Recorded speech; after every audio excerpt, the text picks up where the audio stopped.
Gaddafi was shocked. Thank you, press. If you want to go, it's okay. You can get it. Because I really wanted it to go to the White House and then to the masses. This is a dangerous trick that's being played on Barack. I'm going to say it again. I'm going to ask you a question. What future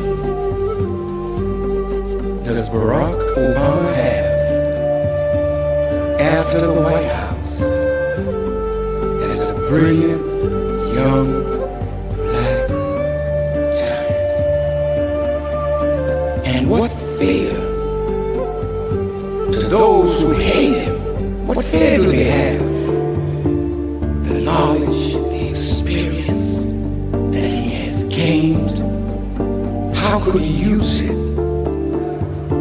to organize, not in a little community, but organize people who suffer all over the world? So I warned him, brother, be careful, because the steps that you are taking will ruin your future with Africa and the Middle East. And right now, with what he's doing, Africa has turned thumbs down.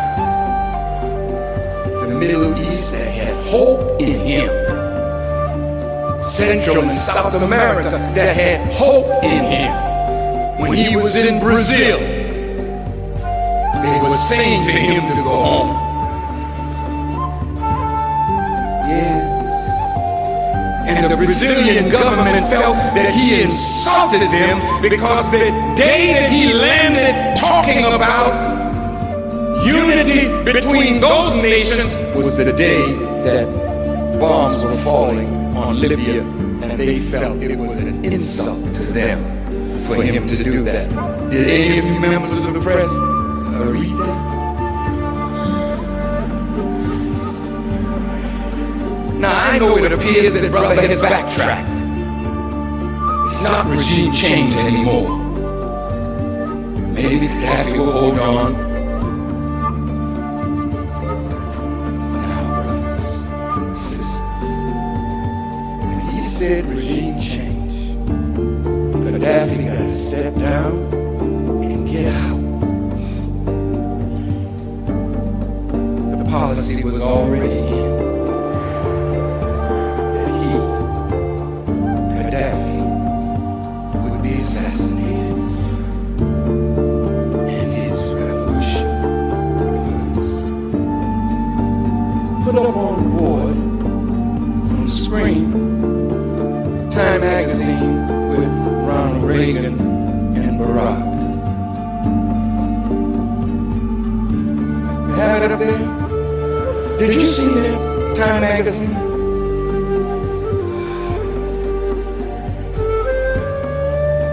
Now they got Reagan looking dark as Barack.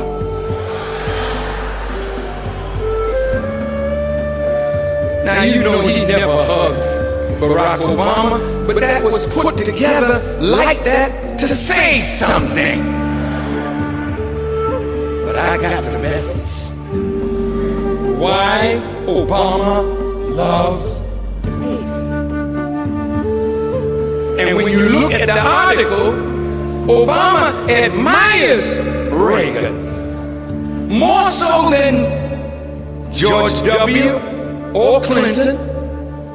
It's Reagan. Go read it for yourself. Show them the other picture that's on the inside. I want you to look at this.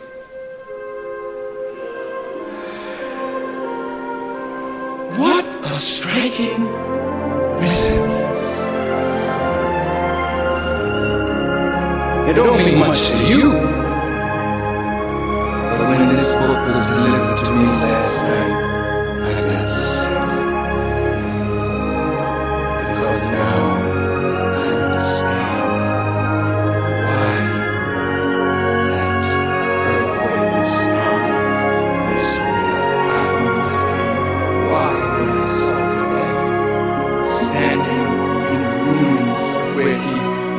lived telling the Libyan people all that he had done for them. It was a sad, sad picture. Did you know that a government in a revolution like his would always have to have influence? You have to have people that listen to the people's talk against the regime. So there is going to be what? Repression. When Reagan dropped bombs, the Libyans that were against Reagan were supposed to rise against him. They did. And they're waiting now to rise in the resurrection.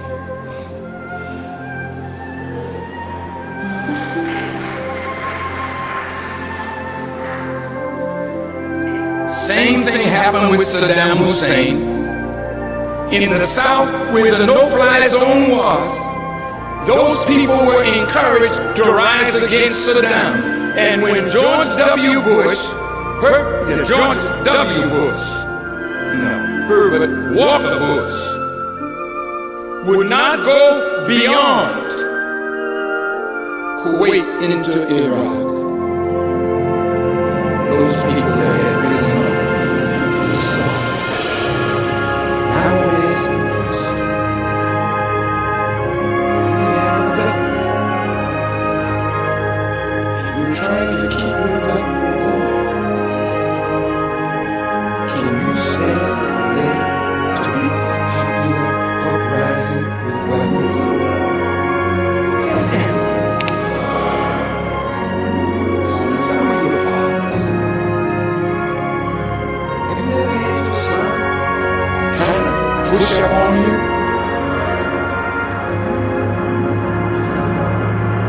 Did you dialogue?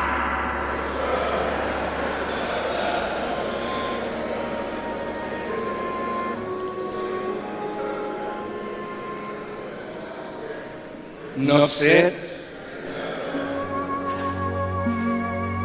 The rebels in the eastern part of Libya are Muslims, and many of them very good, sincere Muslims. Some of the scholars say they're more from the Wahhabi Salafi strain of Muslims. And there's a study done that the jihadists that were fighting in Afghanistan, many of the fierce ones came from eastern Libya. Now, when you see Muslims leaving their homes, the Mujahideen going to fight Russia in Afghanistan, it's not about money. It's about a cause worthy to spend your life. Gaddafi was ill-prepared for war. My brother had been lulled to sleep.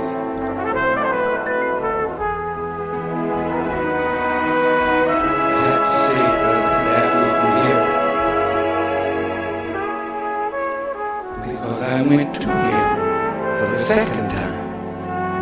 Did you know that I put myself in danger?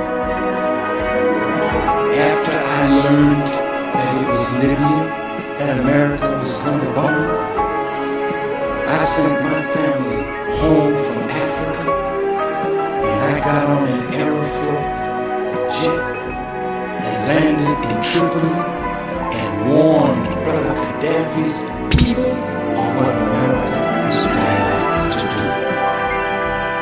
Ronald Reagan, while I was in Belize, said no American should do business with or travel to Libya.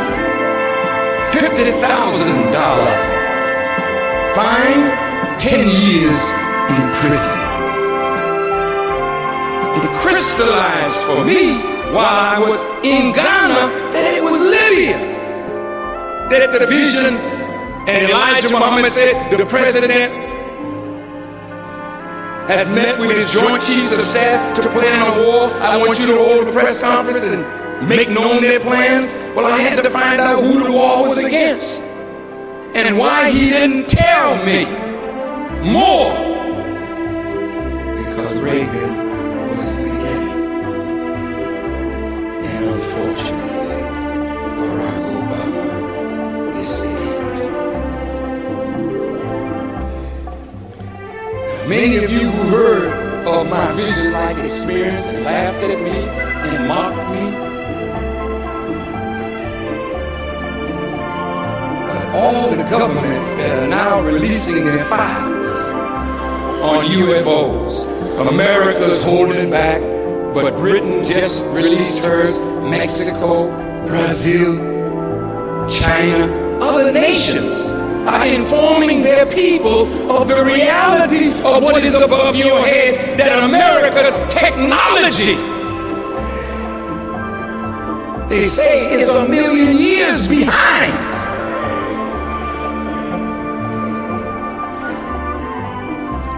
So when a man visited us Savior's Day, and he was telling us about the technology of what they discovered in Rockwell, in New Mexico, he said, what is it?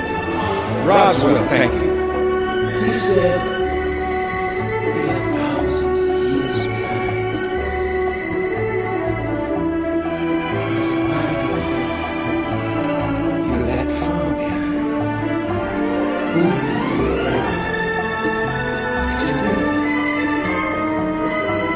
If you're the best in the world, but you're thousands of years behind the technology on those wheels, I'm here to tell you that you're dealing with God. And you have no weapon that can handle what is already prepared to take you out. Now you may laugh, but in a few days, something's gonna wipe the smile and laugh